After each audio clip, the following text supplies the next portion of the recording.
Namaste everyone. Today in this video I'm going to talk about a very important nerve, which is the 10th cranial nerve. We call it vagus nerve, which forms the connection between the brain and gut, and this carries the information, the signals from brain to the gut and gut to the brain. That is why we feel when we have a thought of having sweet, our gut gets the message to release those kind of digestive juices to digest that particular food which came in our thought. So that much powerful is the signal through the vagus nerve. That is the reason we keep hearing lot of gut related health issues, which is connected to your basically brain. Your mental health decides your gut health. If you're healthy, if you're stress free, if you're comparatively happy, then your gut will be happy as well.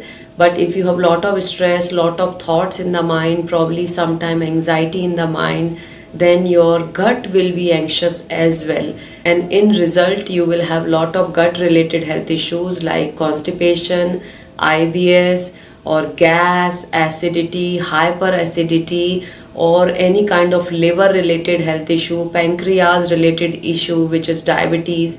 So these all are the result of your mental health. If you are comparatively stressed all the time, or if you are anxious all the time, and if you are not doing any yoga breathing or any deep breathing practices, any holistic practices you're not doing, then certainly you're going to have these all health issues.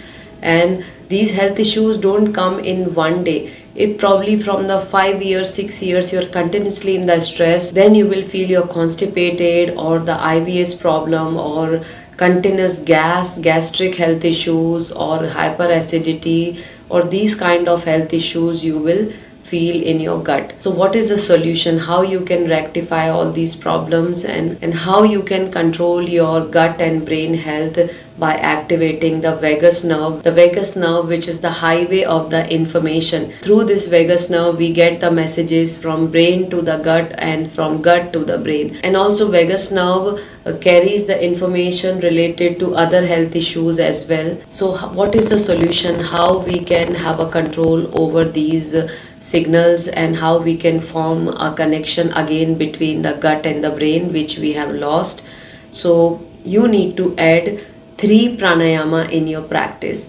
Now pranayama is such a beautiful practice in yogic science, where we call prana is a life force, and ayama is to enhance, to increase, to boost the prana. So when we say there are lack of prana in some part of the body, then that part suffers with the disease or disorders. So in order to keep that part healthy, we need to increase the prana or life force in that particular area by doing more pranayama practice.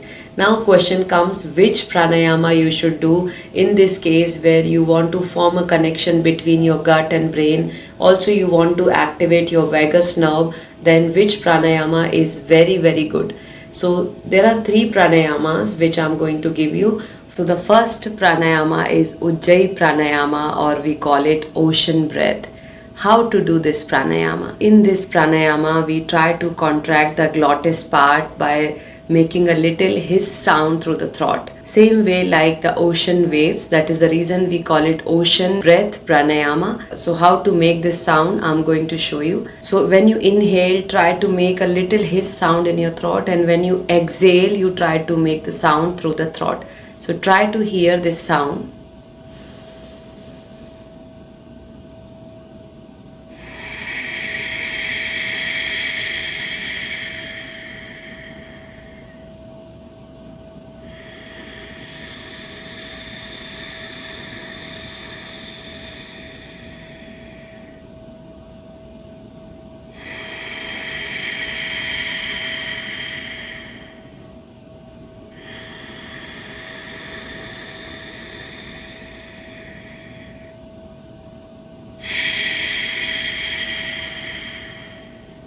So while inhaling and exhaling, there is a sound, so which we call it Ujjayi breath. So very effective pranayama. This also, if you do just 5 breath, you will feel so much relaxed. The reason this activates the vagus nerve, because vagus nerve passes through the nose and the throat. And when we involve nose and throat in this breathing, this activates this vagus nerve and activates the relaxation mode in the body. This is Ujjayi Pranayama, and you need to do this pranayama preferably empty stomach, either in the morning hours or in the evening hour whenever you get time.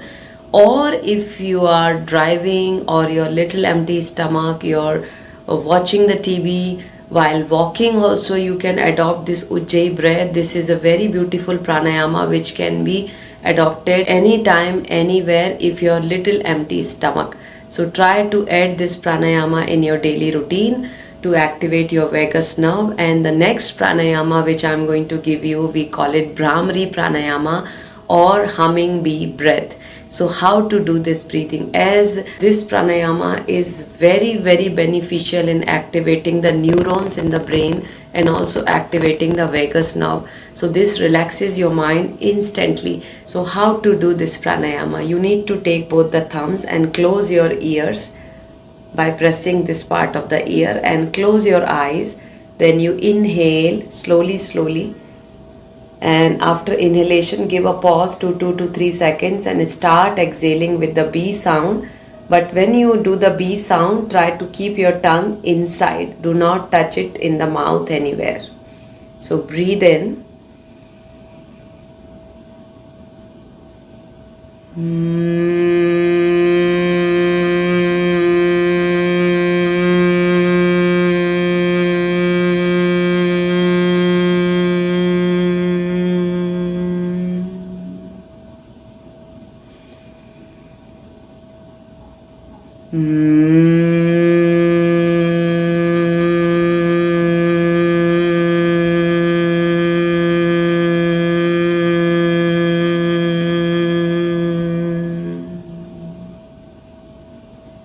So like this you can practice this pranayama 5 to 10 minutes on daily basis, or just 5 rounds. If you have a very less time, just do 5 rounds. This will activate your parasympathetic nervous system and this will activate your vagus nerve, and you feel immediately calm and relaxed.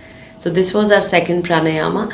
Third pranayama or third breathing I'm going to give you is abdominal breathing, or we call it diaphragmatic breathing. In this breathing we use the diaphragm muscles to inhale and exhale, and we activate the vagus nerve which is passing in this area.